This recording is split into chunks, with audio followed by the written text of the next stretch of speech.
Smokey was my first pregnancy, my first baby, and myself and my partner were just so happy. Just absolutely perfect, beautiful baby, but unfortunately, she was dead. I didn't know, and so then I start calling. I think I spoke to about 15 members of staff, and we added it up, and I called 44 times that day.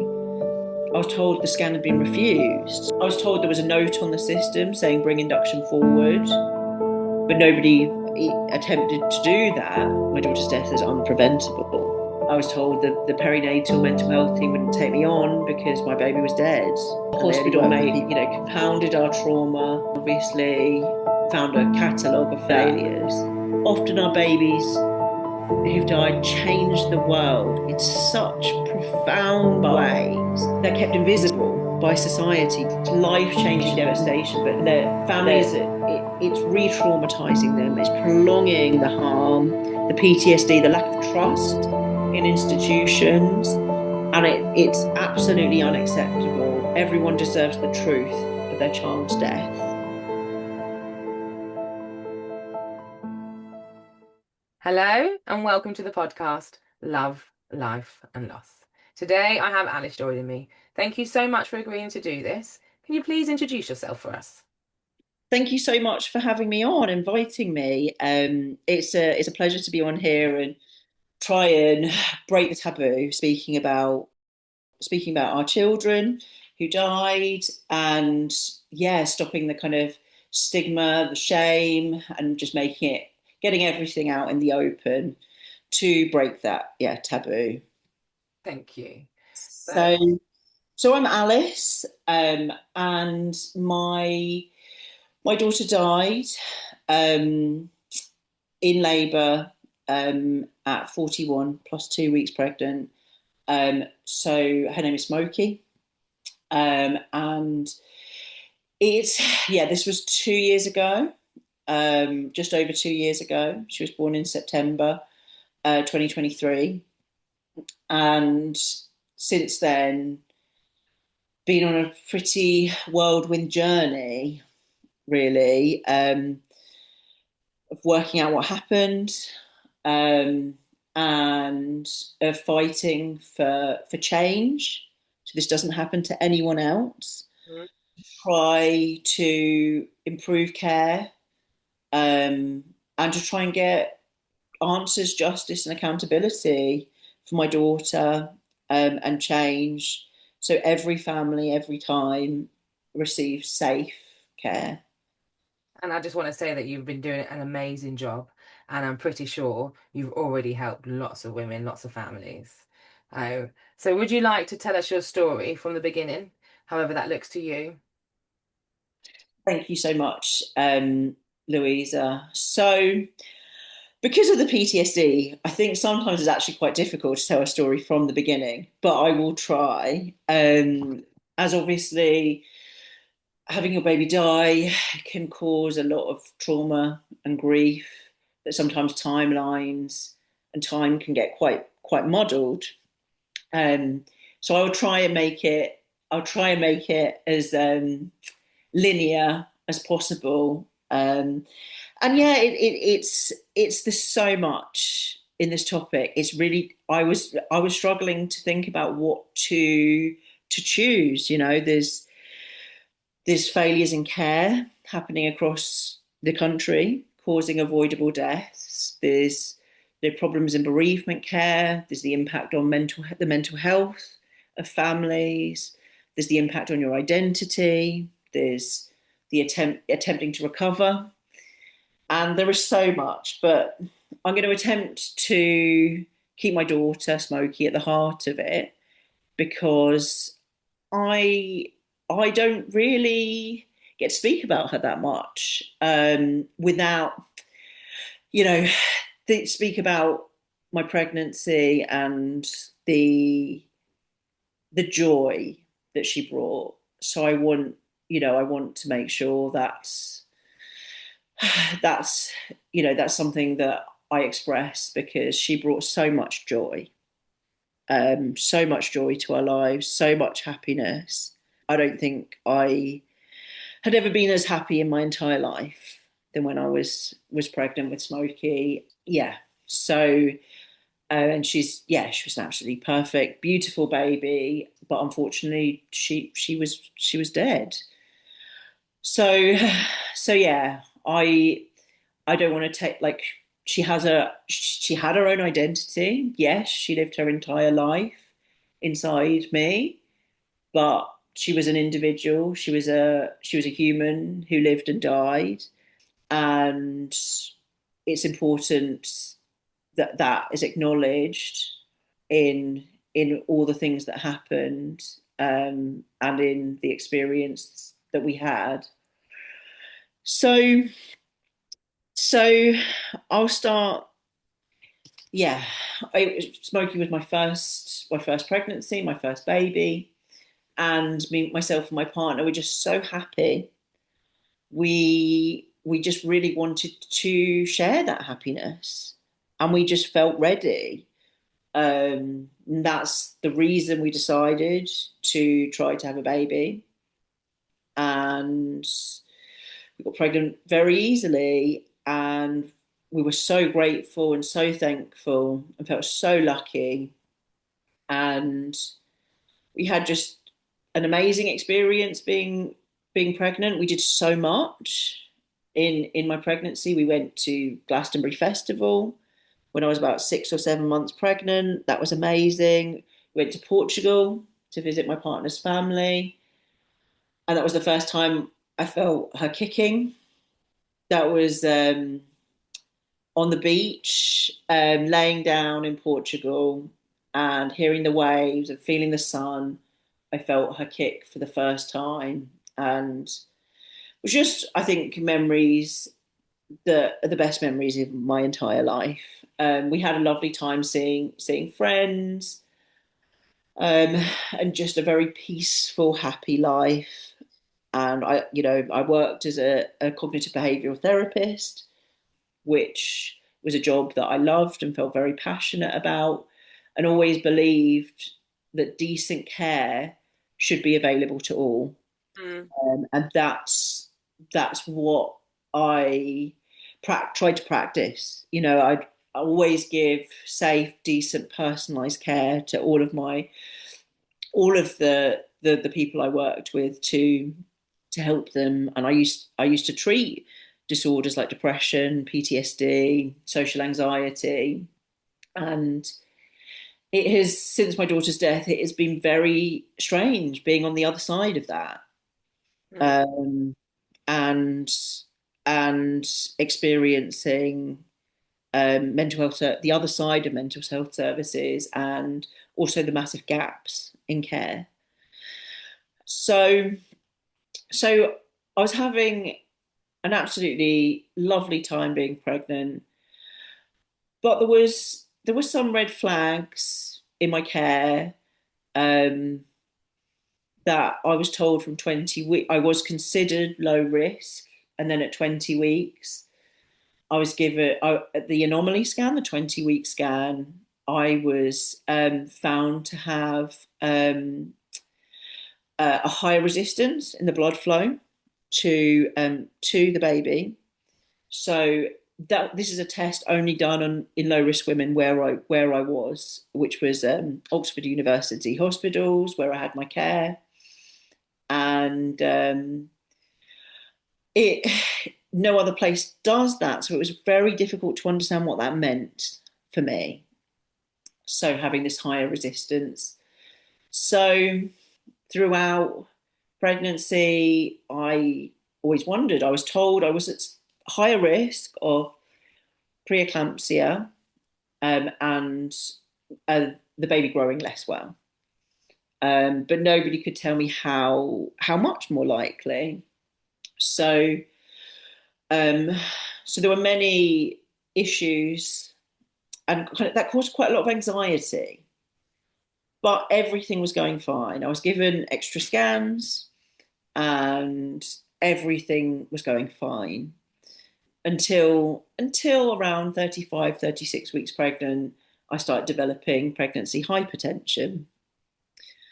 So this this caused me a lot of anxiety. There was a lot of anxiety um, since being told I was higher risk. It's kind of almost waiting for something to happen.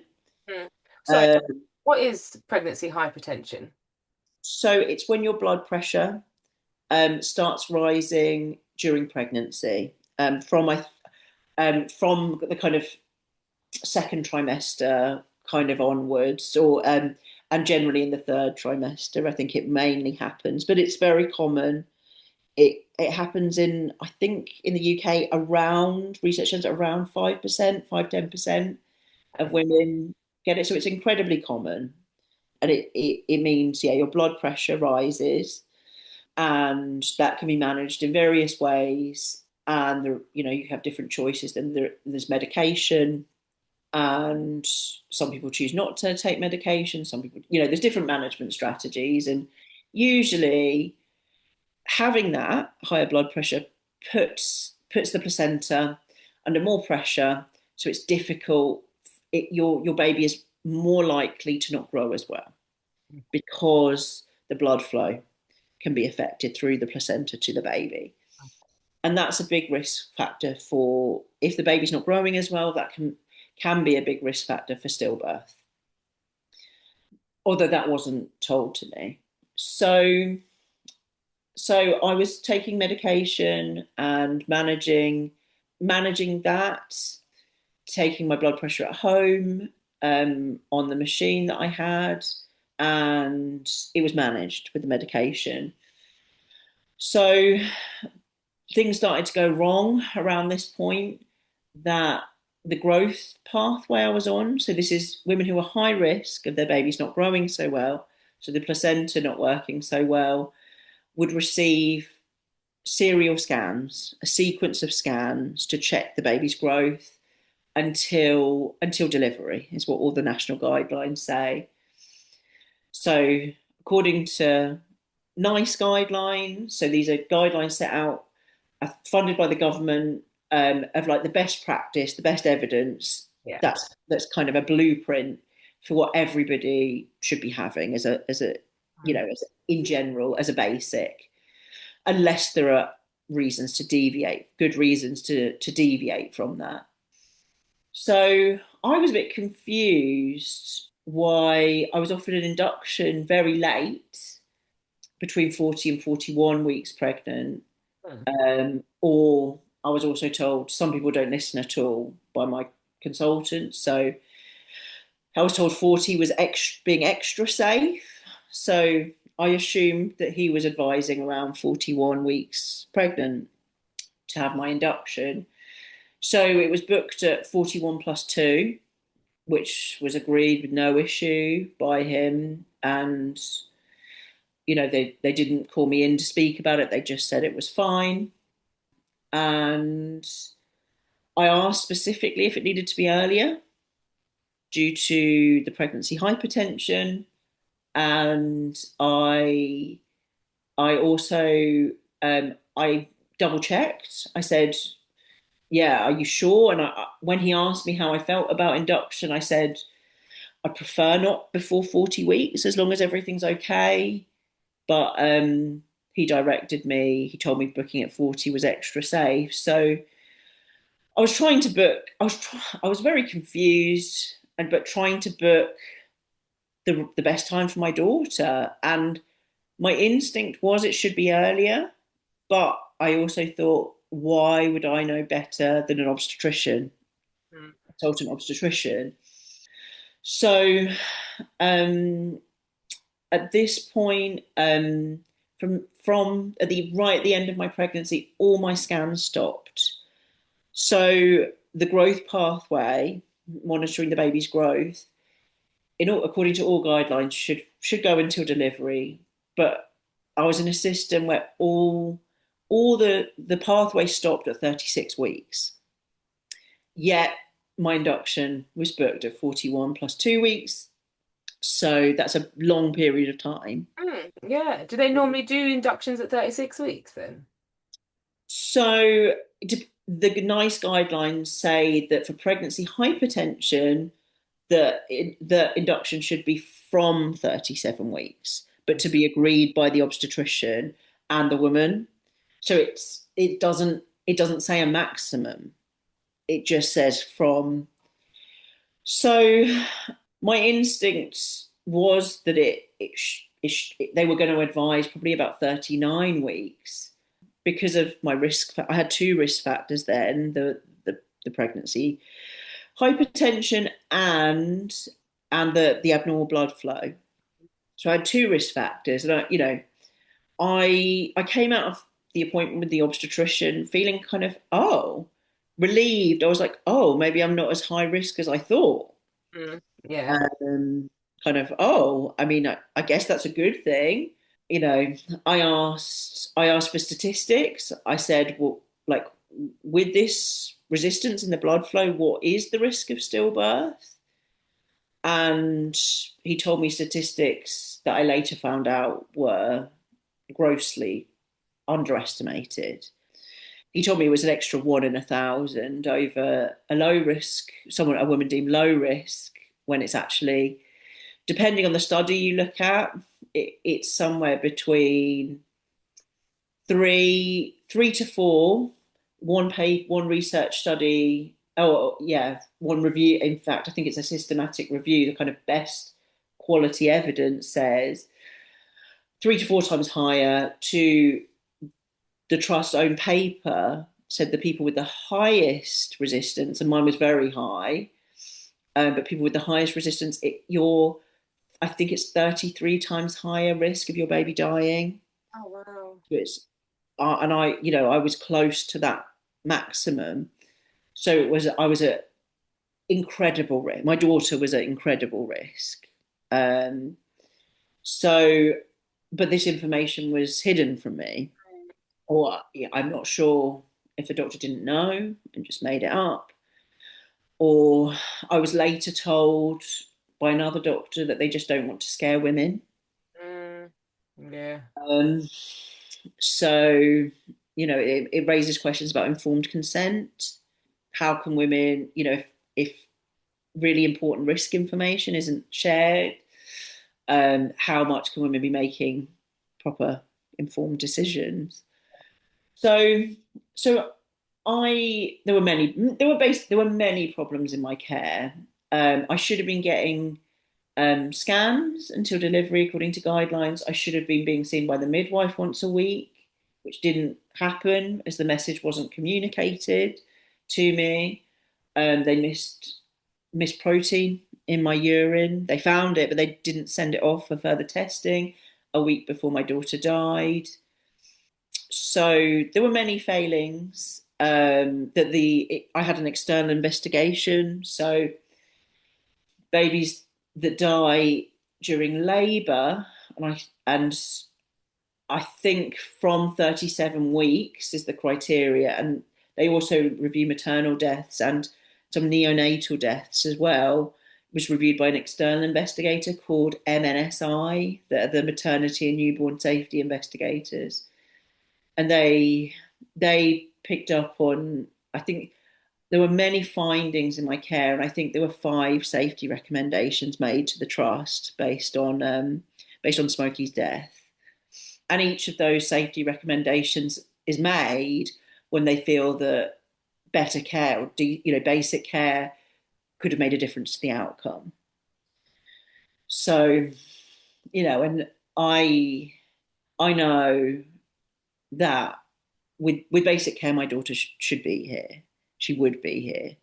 So that is a very, very difficult part of the grief and the trauma to live with. So I I called up, in fact, my sister is a midwife, and she pointed out, why are you going over 5 weeks without a scan? And so I was like, I'm not sure. That's odd.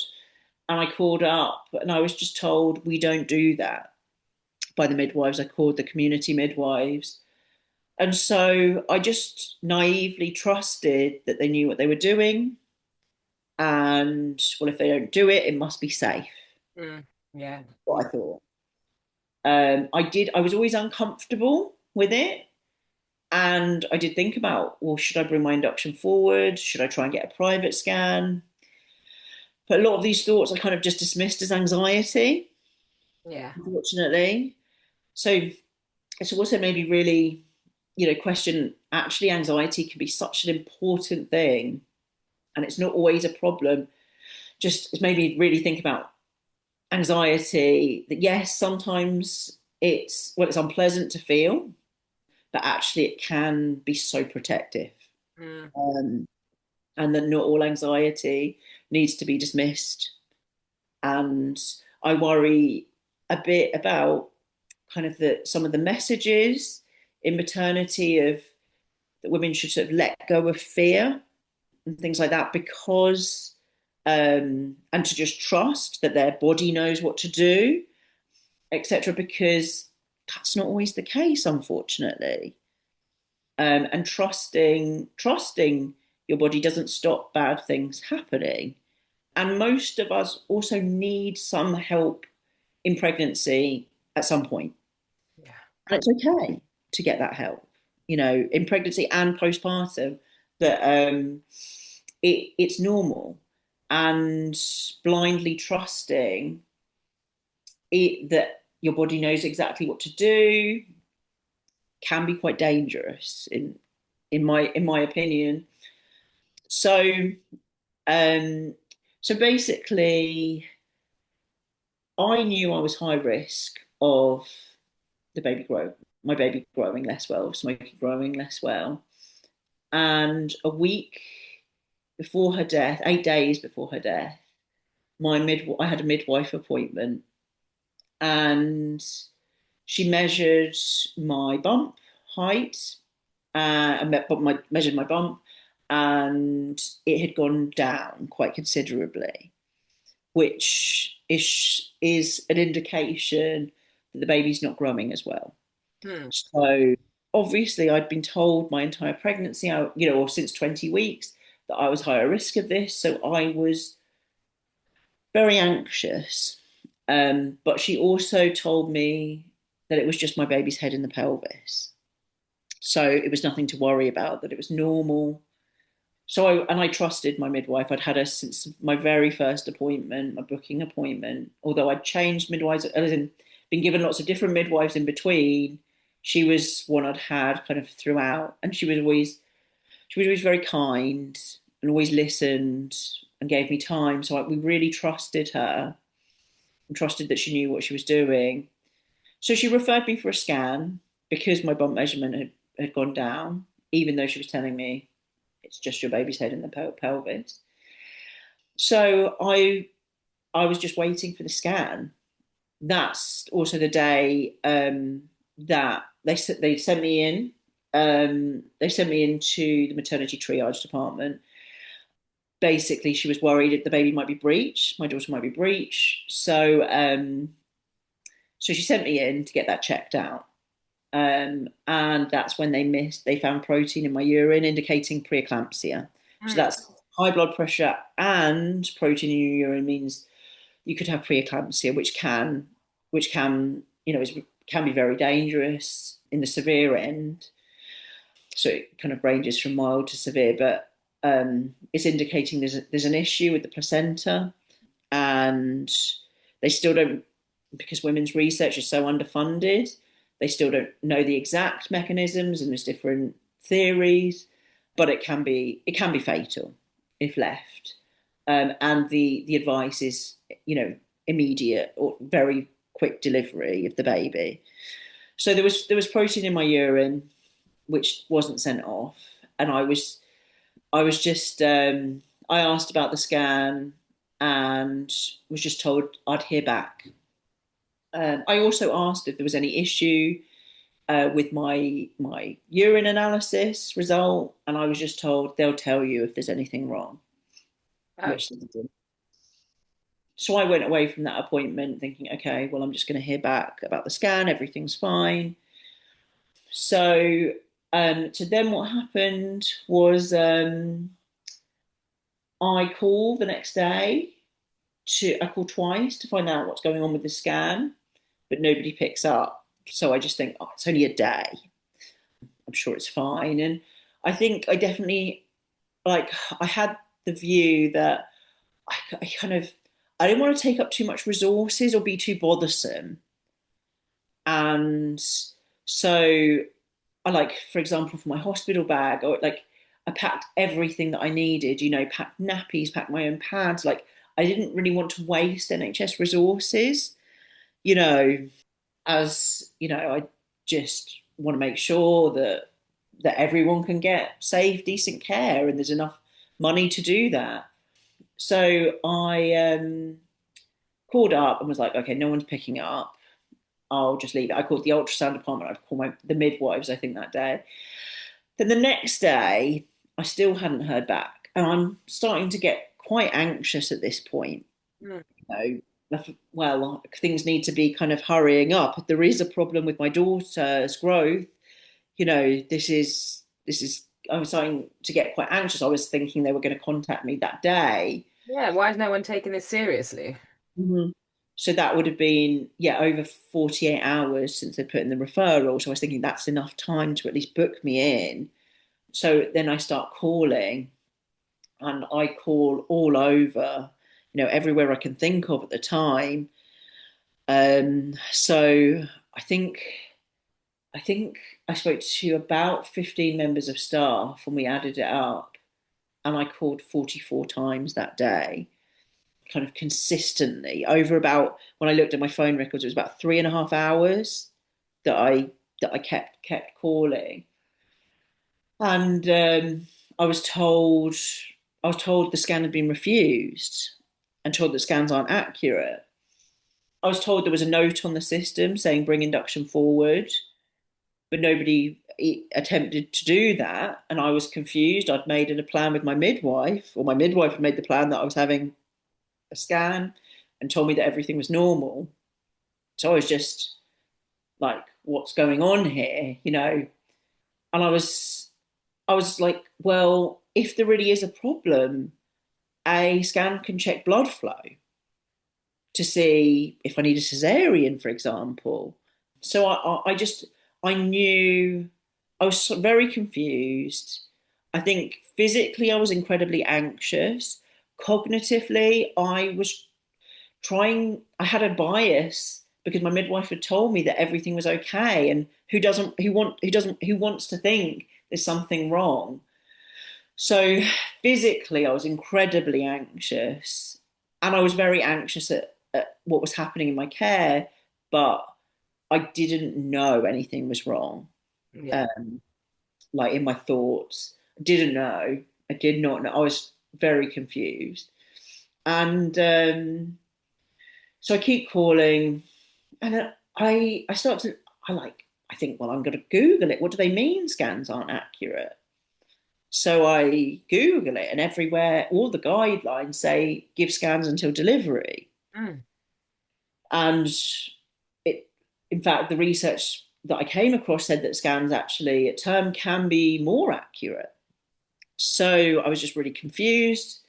And I just thought, okay, what do I do here? Do I push to bring my induction forward?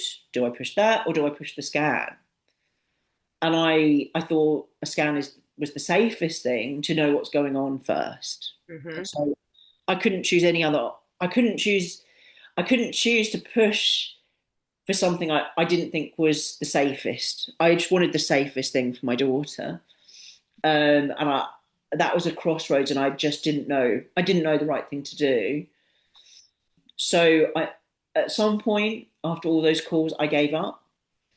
Yeah, at some point I gave up, and I thought, well, I'm seeing my midwife tomorrow. She will sort it out. She referred me.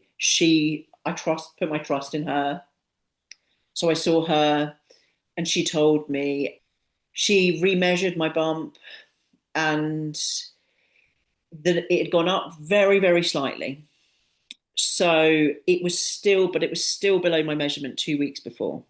Okay. But she told me that it was normal and that I wasn't even eligible for a scan anymore.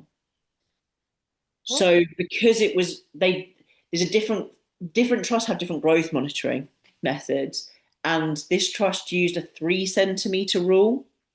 So if your measurement is within 3 centimeters of your gestation. So, for example, I at the time was 40 weeks pregnant, but my bump measurement at that point was 37 and a half. So I was half a centimeter. Um, Even though my measurement 2 weeks before was 38. So it actually got reduced, which their guidelines don't take into account. And I think it's important to know really that growth restriction is the biggest preventable cause of stillbirth. So this is something that trusts need to get right. So I was then, I'm being told everything's normal. I was told by her it was my baby's head in the pelvis, and I was told I wasn't even eligible for a scan. I she I told her I was angry or annoyed that they'd refused the scan, and she said I'm annoyed too. I don't know why they sent the request back to her. She said I can't book inductions. They know I can't book inductions, was what she said.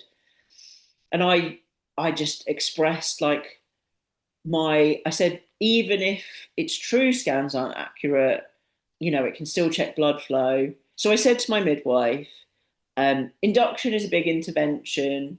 Like, why would I bring my induction forward if there's not a problem? As she was telling me there wasn't a problem. But said, of course, if there's a problem, I want to bring my induction forward. And just said how unfair it was to leave us with this level of anxiety. Mm. And I said, for anxiety alone, I should be getting a scan. She didn't have any answer to any of those questions, and it was only later that I found out that she was actually she was a preceptor midwife, so that means that she was in her first part, like she only just qualified basically as from being a student. I didn't realize that. So yeah, she then referred me again for a scan, and at this point I'm getting pretty desperate, and I speak to my sister about it, who is a midwife, and just said she she basically then calls on my behalf because I'm so desperate. I've never had my younger sister have to call on my behalf before, but I don't know what else to do. So she tries the antenatal clinic, but nobody picks up. So she tries the community midwives, and she was just told different trusts do things differently. She quoted NICE guidelines. She quoted a bundle that all trusts should be implementing called the Saving Babies' Lives bundle. She quoted that, but the midwife she spoke to was very dismissive, and just told her, well, you can call antenatal clinic, but they won't speak to you. Basically, she was what she was told, and she said she was worried about my baby. She was worried my baby was compromised, and that's how they ended the conversation. So then my sister says, look, what do you want me to do? And I say, look, I'm going to call the maternity assessment unit. But my midwife calls me back and says, are you concerned about the care? And I just say, I just need this scan. I say, I just need this scan. Like, that's all I'm worried about my daughter, like I don't like, so, and I just leave that, I say, I'm going to call the antenatal clinic. I'm going to call the maternity assessment unit. So and then we end the call, and I call the maternity assessment unit, and say, look, I need a scan. I am high risk of growth restriction. I'm high risk. My bump measurement's gone down. I need this scan. I've been referred for a scan. I need this scan. And the midwife goes to speak to my consultant and comes back and says to me, scans aren't accurate at this gestation and you wouldn't benefit. And at this point, I'm so angry and getting desperate. And I just say, even if it's true that scans aren't accurate, it can still check blood flow. And I said, what you're doing is against NICE guidelines. And she then went back again to my consultant who said he was busy. And I was told that he was going to call me back on Monday to come to a compromise. And at this point, I'm still trusting. I'm still trusting if they thought bringing my induction forward was the best thing, they would do it. Mm. And I assume coming to a compromise means that he'll either bring my induction forward or they will check blood flow, but they won't check my daughter's weight. They'll kind of, Yeah. I assume it's a compromise. So at this point, I stopped chasing the scan. I just think, okay, I have to put myself in their hands, Tried being polite about things. I've tried being quite pushy. This isn't working. So I just have to put myself in their hands. They know what they're doing. I remember thinking, oh, the NHS doesn't kill babies. Hmm. They know what they're doing. And so then I wait over the weekend and waiting for this call. And I get this call on Monday afternoon, and I'm told my consultant just asked me what's going on. And I said I was referred for a scan. It was refused, and I totally disagree. And I was told they prioritise the 36-week scan. So this is an extra scan. Basically, an extra scan that they can do for all women. So they're prioritising this universal extra scan in Oxford in this trust over, and they'd cut any scans from 40 weeks. So that's what I was told. Anybody who was Uh, high risk then past 36 weeks was not getting a scan. well, we don't know how much they've cut, but the at the moment, but there's documents about how they implemented this extra scan, and they said it's strict policing of ultrasound requests. So they're strictly policing any request outside the pathway. And another document says, like, basically it's disciplined. So any scans outside the pathway, are all triaged by a fetal medicine doctor, either two fetal medicine doctors. And to afford this extra scan for all women, which is specifically against NICE guidelines to even give this scan because the evidence doesn't show it makes any difference, the body of evidence. So I was just told they don't do scans from 40 weeks. And this phone call with my consultant, and he just asked me, when's your induction? I say Wednesday. So that was Monday afternoon. And so it was in like just under 2 days, my induction. So he just says, fine. And I talked to him about a midwife appointment I'd had earlier that day where everything was fine, or I was told everything was fine. And yeah, the phone call ends and I'm just left to wait for my induction, which I wasn't happy with at all, but I didn't know what to do at that point. Yeah, I suppose you've been fighting for so long as well. Your induction was in 2 days' time. So I went into labour hours before my induction appointment in the early hours of Wednesday, and my induction I think was at 2 p.m. that day, that Wednesday. I looked at the NHS website advice, and it said not to call until your contractions are at least 60 seconds. So my contractions weren't 60 seconds, and they gradually increased over that time. I think they started off about 3 and 10.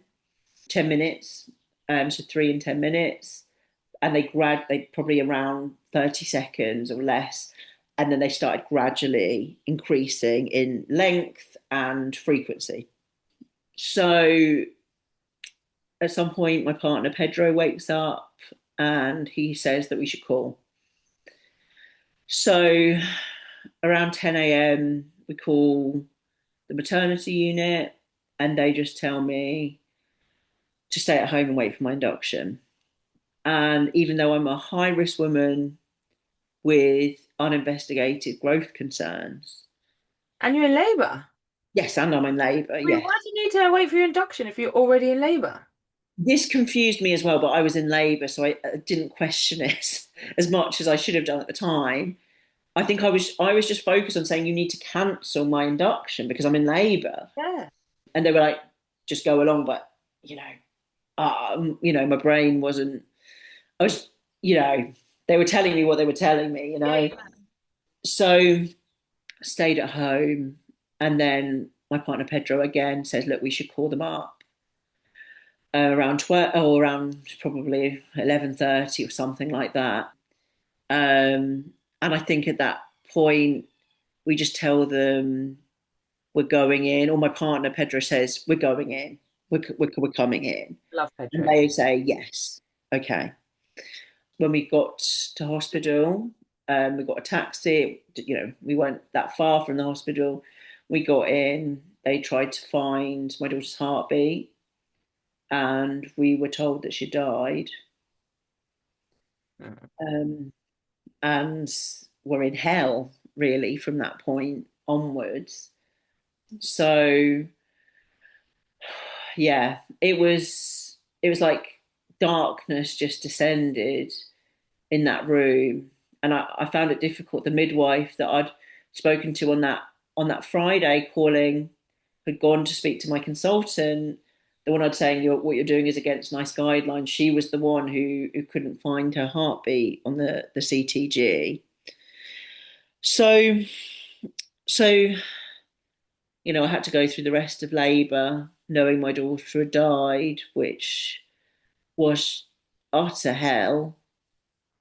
And I mean, yeah, just awful. And I think the thing I found hardest was how normal staff that on the bereavement suite acted afterwards, like it was just a normal average day for them.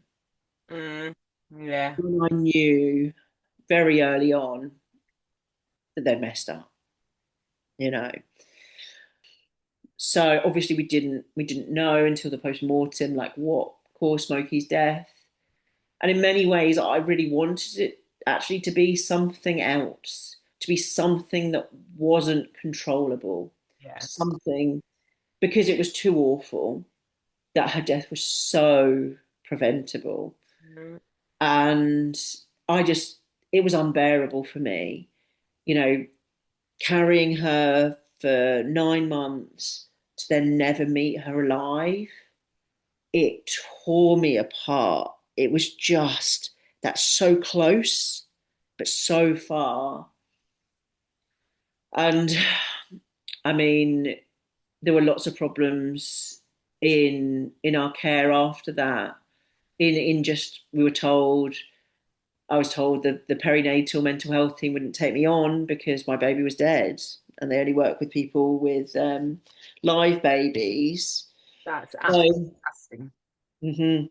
So to have worked in mental health services and as a mental health nurse and a therapist for my whole career, to then be let down so badly was horrific. I felt like I'd just been thrown away, and it the I mean the hospital made compounded our trauma, by saying that in their internal investigation, saying that the care followed guidelines, the growth monitoring followed national guidelines, which factually isn't true, and the that I didn't trust the clinical advice in several aspects of my care, and they graded my daughter's death as unpreventable. So the external investigation obviously found a catalogue of failures, but the trust still don't accept that.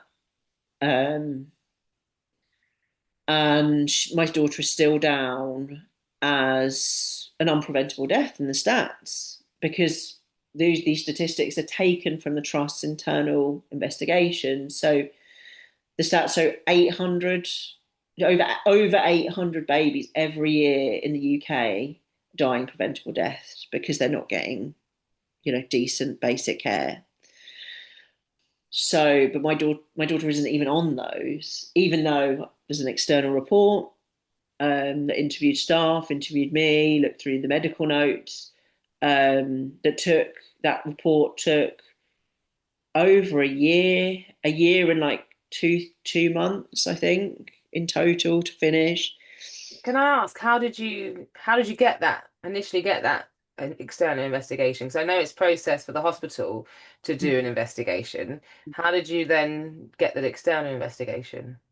So yeah, so actually, it brings me to the point that the hospital made Smokey's death certificate. They put that she died before labour, which wasn't true. And I don't know if this would have impacted whether the trust would have referred for the external investigation because the external investigators will only look if a baby dies from 37 weeks in labour. So if Smokey had died the day before, we wouldn't have got one. But because she died during birth, we did get one. So we also had to fight to get her death certificate corrected, and that delayed her funeral because we couldn't register her death. So this it's a fight. It's a big fight to get accountability, to get justice, to get change. And there are so many organisations that need to be doing better. Hmm.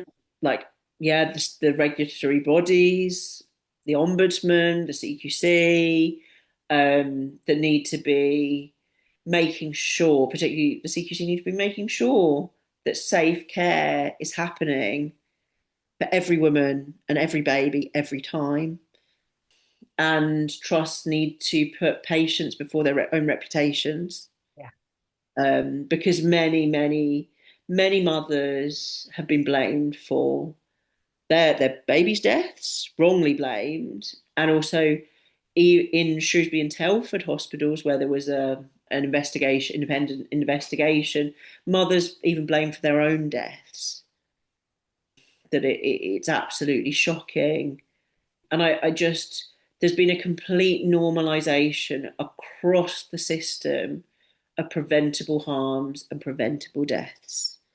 That this is just normalised across all maternity units across the UK, across England, and it's not acceptable. And the culture needs to change. Yeah, 100%. 100% agree. So when you got that independent investigation, did you have to go to somebody? Was it the ombudsman who just make a complaint, or was it from requesting them to change the death certificate? So we were asked if we wanted it because it's optional. Okay. So we were asked a few weeks after our daughter's death whether we wanted an external investigation. Of course, we wanted an external investigation to find out what had gone wrong. So yes, we the hospital asked us if we wanted it, and they referred, and then the external investigator got in contact with us. Okay. Yeah, yeah. Well, thank goodness you had the foresight at the time to say yes, because not everybody does. I didn't, so I think that's, hats off to you as well for being brave enough as well to do that. I I just wanted any investigation to find. I wanted to know when my daughter died. I wanted to know what the hell went on. Why was I denied the scan? Like what? It took me a long time. It did give me answers. I had no idea my induction was so late. Until quite a while after my daughter died. I didn't know, and this is again, there needs to be national guidelines really on induction timings that are enforced. What I don't understand in Leicester, a woman with hypertension in pregnancy would be induced at 39 weeks, yet in Oxford, the advice was to aim for 41 weeks. So, and at St Thomas's in London, it's 40 weeks. Why would a woman and baby be different? Just, why would they need different induction timings depending on if you live like 100 miles Mm. away from a place? So, and I think there just needs to be a national strategy on growth monitoring in pregnancy, because it's causes so many deaths. Growth restriction, the placenta working less well. So these are genetically perfectly healthy babies that are deprived, because the placenta is working less well, and that's picked up over time on scans, who die completely preventably when the placenta cuts off their blood oxygen supply. So, yeah, there's a lot to be done in maternity services, and I very early on I saw the need really because of this normalization of harm across the system that there needs to be like a public inquiry, a judge-led public inquiry into maternity services in England. That it needs a proper long, the time to look at all these systemic issues in education, in the regulators, in the trusts, in the board, the care boards, the commissioners. This is it kind of goes across the system, and it's so complex, so many issues, and all of the families whose babies have died preventably like deserve the justice, the answers, the accountability, for their child's death. That's the very least they deserve after having to live their entire lives without their child. So, so that's something that I've been pushing for, as as, as something really, really important, really urgent, and I think would give truth to a lot of families, and also would really help stopping this preventable harm happening once and for all, because it needs to be.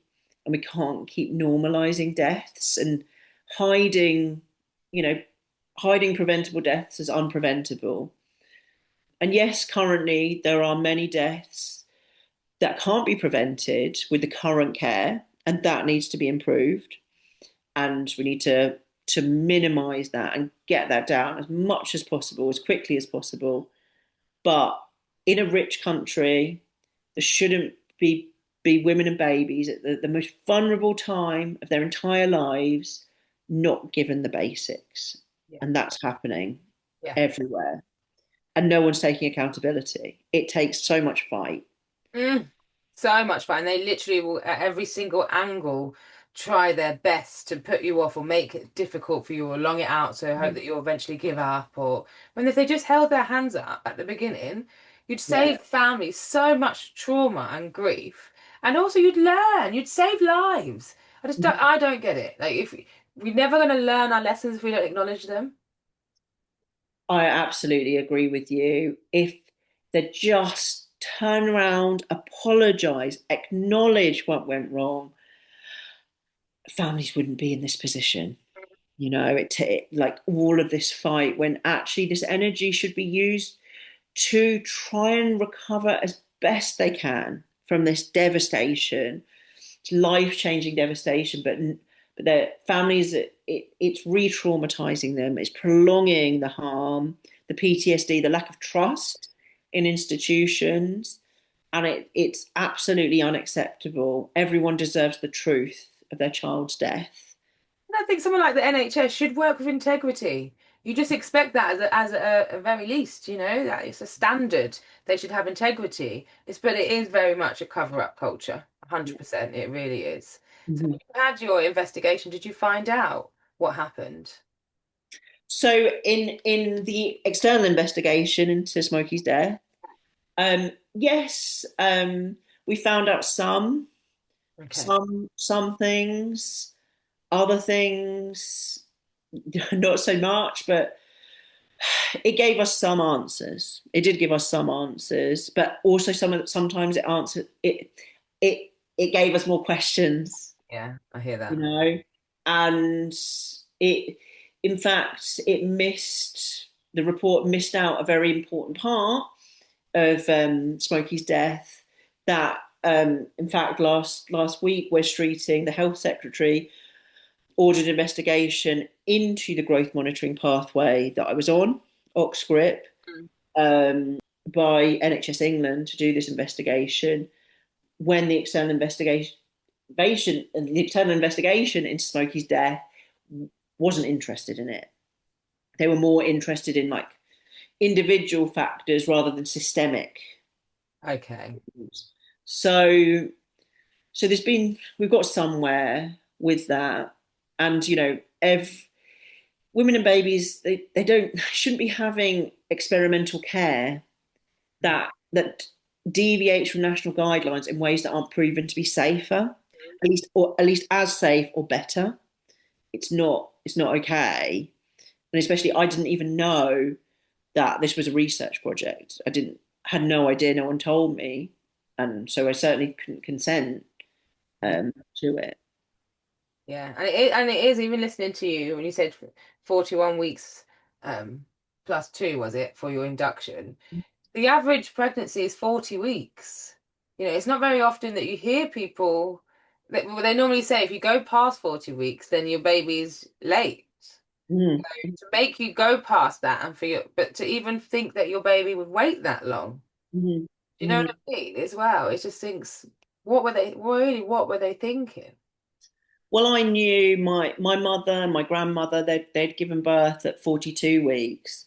So I knew that my family had quite late gestational periods. So that wasn't unusual for my family, but it should have been offered to me far, far sooner. And I was literally persuaded to have it as late as possible by my consultant, and then I was blamed for that.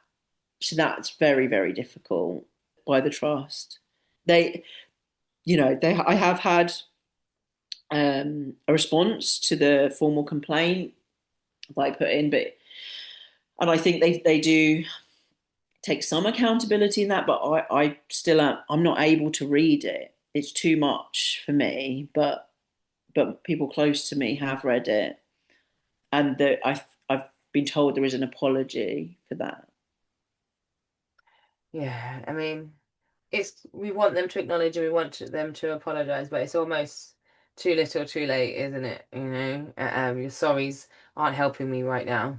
So, Hmm. and I've had to make a complaint to get a sorry when you should have just said sorry from the beginning.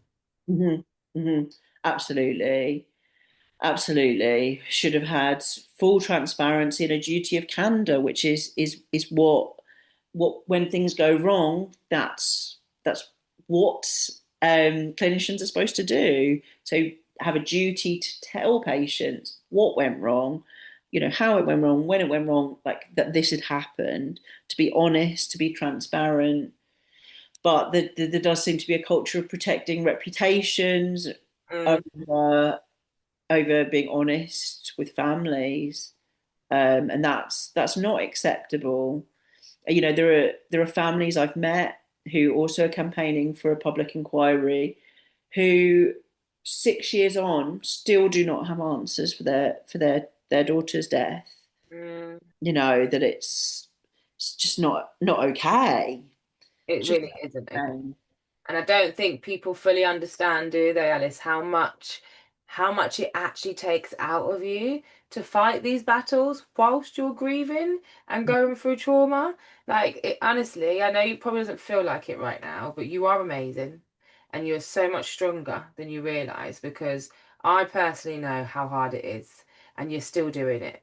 You're still going, you haven't given up, and you're still making sure that you have a voice and you're having a voice for Smokey as well, and your partner as well. I know that he has a voice as well, and it's just it's I don't know how to phrase it, but you're it's not necessarily benefiting you right now, but it is definitely benefiting other people.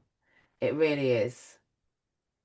That's so kind of you, Louisa. And I think this is just the only way we've been left with to parent our daughter. Mm, And we can't stop it happening to her, but we can stop it happening to others. And that's all that drives us, really. That and getting some accountability for what went wrong, some acknowledgement. Yeah, but mainly to stop this happening as it should not be. And that the death rates of babies in this country is too high. And when you compare it to other Western, Western countries in Western Europe, I think even Poland our mortality rates are far higher. That the healthcare systems needs to be so much better for families. Like, we deserve it. And it's also, even if you take out the immense emotional cost, the economic costs are enormous. Like, for the time off sick after this, are just then the legal claims. Like, it's now they're paying out more. I think the stats are recently they're paying out more in legal claims than they are in maternity care. yeah, I believe that is correct. Yeah. It's just unreal. And nobody wants to sue the NHS. They just want especially when their child has died, they just want their child alive. And they just want answers, they want acknowledgement, and they need support with therapy and just trying to rebuild their lives. Yeah. And there are so many victims in all of this. And yeah, this needs the normalization of preventable deaths just needs to stop once and for all. It's not, yeah, not acceptable.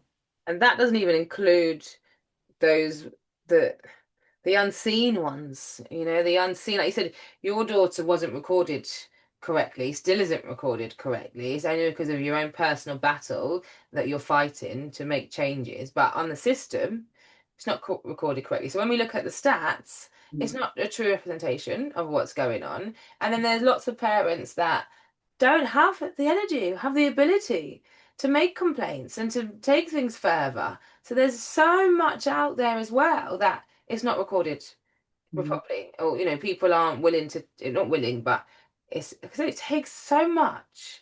There's so much strength and energy and resources to be able to do that. Like, listening to you, I can see that you've had to research and learn a lot of stuff since Smokey, and just to be able to respond to the doctors probably, or to respond to, certain professionals, just so you know what they're talking about and they know what you're talking about. Mm-hmm. But these people have gone to medical school and things and trained for years to have this knowledge, and you've learned this as an additional thing after losing your daughter, whilst grieving your daughter and experiencing trauma. Mm-hmm. Mm-hmm. I think you're right. There's so many babies recorded wrongly, their deaths recorded wrongly. That's just the tip of the iceberg. What you see Mm. is actually a vast underestimate. And it's terrifying, that figure, 800 babies. And it's likely many more who should be here. This is classrooms and classrooms of children. Like, Mm. if schools, through neglect, were killing this many children, would the public be up in arms about it? Why are our babies treated less? Yeah. Why are the deaths treated as less serious?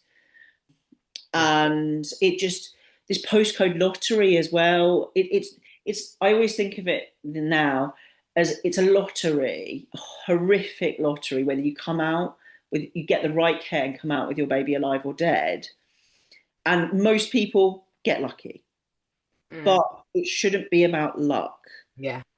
and shouldn't be about luck. And there's just it's a postcode lottery as well over the hospital you're in, because the care like varies so wildly between trusts. It's very difficult. You have to be lucky that you develop a problem at the right time with a hospital that provides the right care at that time, you know. Yeah, this is so true. And I always say about that, the postcode lottery thing, that it's ridiculous that it depends on where you live to the type of treatment that you're going to receive or what your baby is going to receive. And like you said, even those ones that are lucky that they get to bring their babies home, there's still a lot of them that experience a lot of trauma in that process. Mhm. So they've still been neglected somewhere along the way, or the babies have been injured. There's lots of children that are having to live with disabilities because of poor care. And then on top of that, you look at statistics and people think, oh, the stats they're going down, they're changing. But actually, what people aren't acknowledging as well, there's a lot of women that are absolutely petrified to have a baby. So they're putting off having a baby. So there's less women getting pregnant. So that's why the stats are coming down as well, because less people are having babies because they're too bloody scared. Absolutely. You're completely right. Even if you come out with you physically healthy and your baby physically healthy, lots of women are coming out with pretty severe birth trauma and PTSD for what's supposed to be the happiest days of their life, you know. And I think the expectations put on women about on birth also contributes to postnatal depression, and women feeling like failures if they don't achieve a totally intervention free vaginal birth. Yeah. And obviously there's immense traumas of sometimes emergency cesareans, like leaving, pushing things so far that it needs to go to an emergency sometimes, and not acting earlier. I mean, I think the thing is, it should be personalised. The care should be personalised for each person, and yeah, like the right interventions at the right time for each woman, and each baby is important. So yeah, you mentioned as well, I guess, like, talked about Smokey and kind of like moving, like how things are in the world after your baby dies, and you lose all meaning. You lose your meaning after your child dies, and especially when you've got a nursery ready, you've got baby stuff, you've got a crib set up, you kind of bought all this stuff, and then your baby unexpectedly dies, and you're you have no meaning. What you've been building up to as like your meaning for what you're going to be doing has just disappeared, and it changes. And I think part of trying to recover is finding meaning again, Mhm. Yeah. finding that. And I think I understand far more about life and death now than I did before. Some of that, some of that is difficult Mhm. to know, just how precious life is, how people can be there 1 minute and gone the next. But it does give you a much greater insight into death specifically. I mean, I think a lot about death because that's where my daughter is now. And it's just so unnatural to be apart from your baby. So it's just yeah, every instinct is is to be with them and make sure they're okay, and to have that stolen from you. But meaning, so going back to meaning, I think it's definitely my knowledge, my identity is shifting with all of this. It's changed so much. Yeah. And I think it's about rebuilding meaning. And I think for me, it's trying to stop this once and for all. That's the meaning I've taken from Smokey's death that often our babies who've died changed the world in such profound ways, in such big ways, but they're kept invisible by society, but they change the world massively. They have such a big impact. Mm. And yeah, I think like yeah, finding meaning is important for me. And in that, I think I've had some therapy, which has helped somewhat with like letting go of that guilt that you could have done something differently, that that it was somehow your fault that your child died. So that's shedding that has helped me kind of think differently about it. But it's a work in progress, and we have to. I think it's a lifetime's work, isn't it? Learning to live Yes. without your child. I always say it's a journey. I think people often, there's a misconception around grief and they think there's an end game. There's not. I know it sounds depressing, but there really isn't. It's a journey. It's a lifelong journey, and we learn to live with it better and better as time goes on. But there's always moments where it's like being right back at the beginning again, and it crushes us. But I hope for many people that those days eventually become fewer and far between, and joy does come back into it, because you can find joy in grief. You can, and like you said, there's lessons in life that we learn. You've learned about life and death, and it just shows you how precious life is, and looking at that on its own, you find pleasure in the smallest of things, or you find joy in the smallest of things.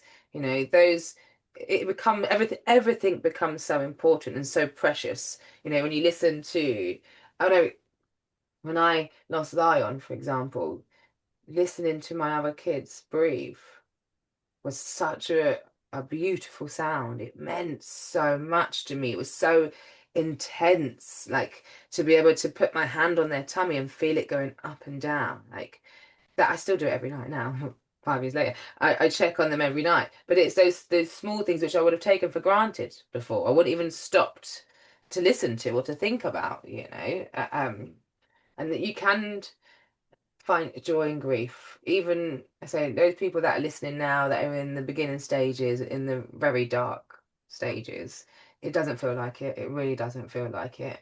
And then that first time that you laugh, you probably feel guilty for laughing. But it's okay. We will feel all these different emotions. But I do genuinely believe that we can start to survive. Not we can go from surviving to thriving again. It does, it takes time. We have to be kind to ourselves. We have to be patient, and we find what works for us. But I think for me, I've always told myself that I have to, even though I struggled with it at times, I have to carry on living, because that would be two lives gone, and I can't allow another life. I have to carry on living for me, for my other children, and for my son, because if I don't carry on, then no one will ever know him. Who's going to carry his name and carry his legacy? Just like you're carrying Smokey's legacy right now, and it's unfortunate the reasons why we're having this conversation now, or why you've had conversations with lots of other people. But I hope you take comfort in the fact that, like you said, your daughter is changing the world. And she was seen in many, many living rooms, and she was in many homes. Lots of people know her, and they know her name now, and that's because of you and your partner as well, not giving up. So, because I think that's a big thing for parents, is that you fear that your child will be forgotten or never spoken about, and that's the way our society is, unfortunately, at the moment.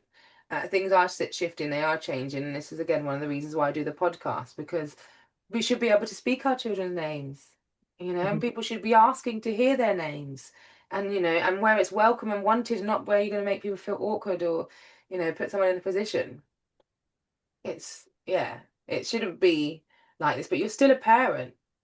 Mhm. And that, I think sometimes people forget that, when their babies aren't here or people around them. I don't think the parent themselves ever forgets, but the people around them sometimes forget.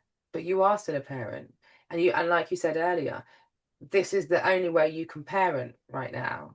Okay, but we have to work with the tools that we've got and in the situation that we are. And I tell you now, you're doing an amazing job. You really are, because you are saving lives. Oh, thank you so much, Louisa. Thank you. And you too. You too in raising awareness about, you know, our babies, giving them a voice. You're doing incredible things, breaking the taboo and, keeping Zion's name very much alive. Yeah. This is part of my healing journey. Mm. Finds their own way, but this is part of mine, and I think we're very similar in the sense that advocating for better outcomes, can give us something that nothing else can. We're not gonna can't hold our babies in our arms, but we can make it so other people get to hold their babies in their arms. Mm. Mm. Yeah. Yeah. That's what we can do. Yeah. That people coming forward in the future don't go through what we've gone through. And this is why I find it so hard when trusts aren't learning every bit they can from a baby's death.